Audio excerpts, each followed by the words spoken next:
Doctor صاحب یہ جو اتنے بڑے چیلنج آپ خود ہی فرما رہے ہیں کہ تقریباً 10 بلین پاپولیشن کو ہم نے فیڈ بھی کرنا ہے.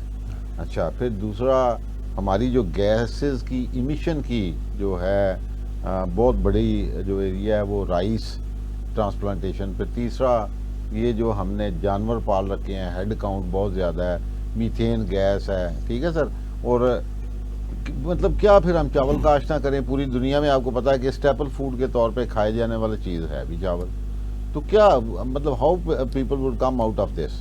اچھا ایک تو دیکھیں جی یہ بات یہ ہے جو چاول والی ہے نا اور لائف سٹاک والی, یہ میتھین ایمیشن کرتی ہے. ہاں اب دیکھیں 3 بڑے سورسز ہیں جو گرین ہاؤس گیس ایمیشن کے, جن میں ایک تو اچھا سنک بھی ہیں اور سورس بھی ہیں. اچھا یعنی کہ جو جہاں سے گیسز نکلتی ہیں, ایک تو یہ جو مائکروویل ریسپریشن ہے سائل میں, یہاں سے ساری کی ساری CO2 نکلتی ہے. ٹھیک ہے ٹھیک ہے جی. اسی طرح جو باقی انڈسٹری سے بڑی ریلیز ہو رہی ہے گیسز نکل ہو رہی ہے. ہم ایگریکلچر پرسپیکٹو سے دیکھیں تو جب ہم اسی کو غذا کو بڑھانے کے لیے ہم کوشش کرتے ہیں کہ ہم فوڈ سیکیورٹی اچیو کریں ایز اے نیشن یا گلوبلی, تو اس کے لیے پھر ہم زمین کو کاشت بھی کرتے ہیں, اچھی ورائٹیز لگاتے ہیں, کوشش کرتے ہیں ان کو ہم اچھی فرٹیلائزر ڈالیں, ان کو پانی ڈالیں تاکہ ان کی پیداوار بڑھے. یہ گرین لیبوریشن کیا ہوتا ہے وہ یہی رائٹ.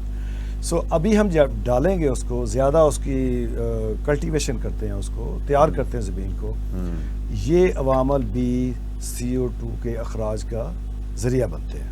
یعنی زمین کی تیاری being ex president for Canadian society agronomy. اچھا being present professor doctor Mumtaz Akhtar Cheema صاحب, being present doctor in memorial university in Canada, تو اس کا مطلب ہے اگرانومک پریکٹسز کے ذریعے بھی آپ چیزوں کو مینج کرنے کے اوپر اسٹوڈنٹ سے کام کروا رہے ہیں. ایگزیکٹلی یہ میں بھی ایک آدھی میں اس پہ بات کرتا ہوں, لیکن یہ دیکھیں کہ جب ہم زیادہ فصل کی پیداوار لینے کے لیے زیادہ نائٹروجن کھادیں ڈالیں گے جو کہ نامیاتی نہیں ہیں, غیر نامیاتی ہیں. اچھا جو یہ تو سنتھیٹک ہے ساری, تو جیسے یوریا ہم ڈالتے ہیں تو DAP ڈال رہے ہیں, اس میں بھی نائٹروجن ہے.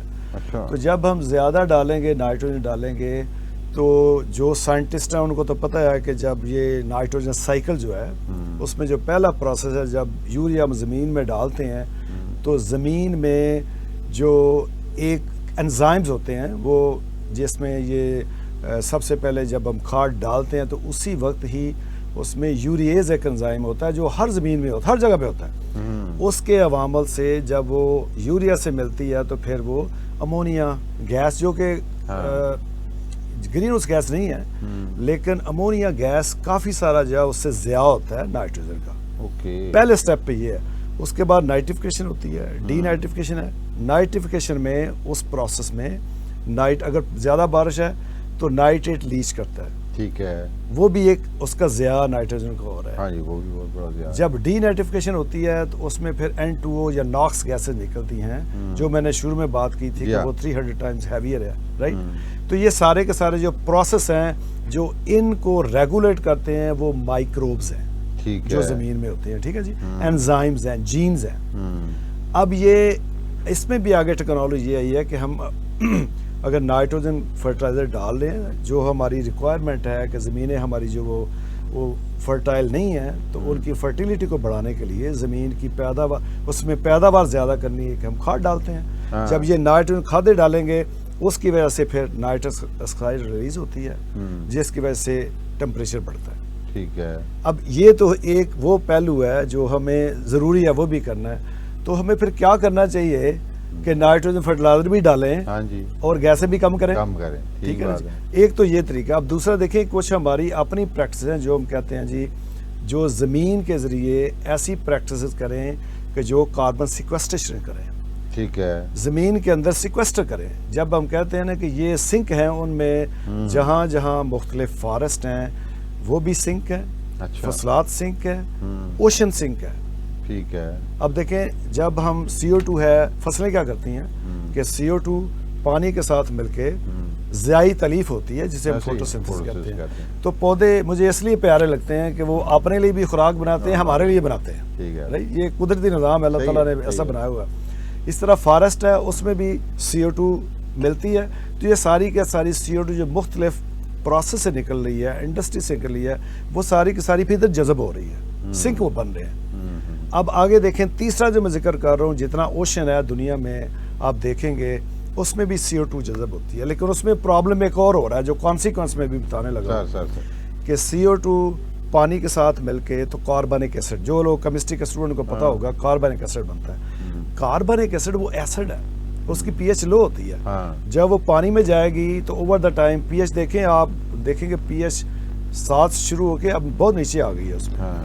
اب pH لو ہو, لیکن ہمارے پاکستان میں تو 8.5 کی باتیں ہو رہی ہیں. یہ زمینوں کی ہے نا, زمینوں کی ہے. جب اس میں اوشن میں جائیں گے تو یہ بھی ایک, جیسے میں نے بات کی ہے کہ CO2 بھی ون آف دی سورس بھی ہے اور سنک بھی ہے جو اوشن ہے. تو اس کی وجہ سے جیسے جیسے pH پانی کی کم ہو رہی ہے اوشن میں, سمندر میں, تو اب یہ خطرہ ہے. جو سائنٹسٹ ہیں, مرین سائنٹسٹ ہیں یا بایولوجسٹ ہیں, وہ یہ کہہ رہے ہیں کہ اگر اسی رفتار سے ہماری اوشن کی pH کم ہوگی تو جتنے بون, سکیلٹن یہ سب ہیں, یہ سب ڈیکمپوز ہو جائیں گے, اور ہماری جو ایکواٹک لائف ہے, جتنی فشز ہیں مختلف ہیں, ان کی خطرات کی خطرات ہیں. 2/3 آپ دیکھیں زمین کا کمپوننٹ سمندر ہے. تو اب ہمیں تو پھر فوکس کیا ہونا چاہیے, ہمیں کوشش کرنی چاہیے کہ جو ہماری گیسز ہیں جدھر جس سے بھی اخراج ہو رہا ہے ان کو کم کریں. جیسے میں نے نائٹروجن کی بات کی ہے, اب اس میں کچھ پروڈکٹ ایسے آ گئے ہیں کہ جو پہلے سٹیپ میں, جیسے میں نے بات کی کہ وہاں پہ امونیا گیس ریلیز ہوتی ہے یورییز انزائم کی وجہ سے, تو مارکیٹ میں, یہ پاکستان میں ذرا نہیں ہے, اب یورییز انہیبیٹرز ہیں مارکیٹ کے اندر. اسی طرح جب نائٹریفیکیشن کی ہم بات کرتے ہیں تو نائٹریفیکیشن انہیبیٹرز بھی ہیں. وہ نائٹریفیکیشن انہیبیٹرز یا یورییز انہیبیٹر بیسیکلی وہ کیا کرتے ہیں, یہ جو مائکروبز ہیں جو یہ سارے پروسیس کو ریگولیٹ کرتے ہیں, وہ مائکروبز کی ایکٹیویٹی ہے ان کو وہ بلاک کر دیتے ہیں.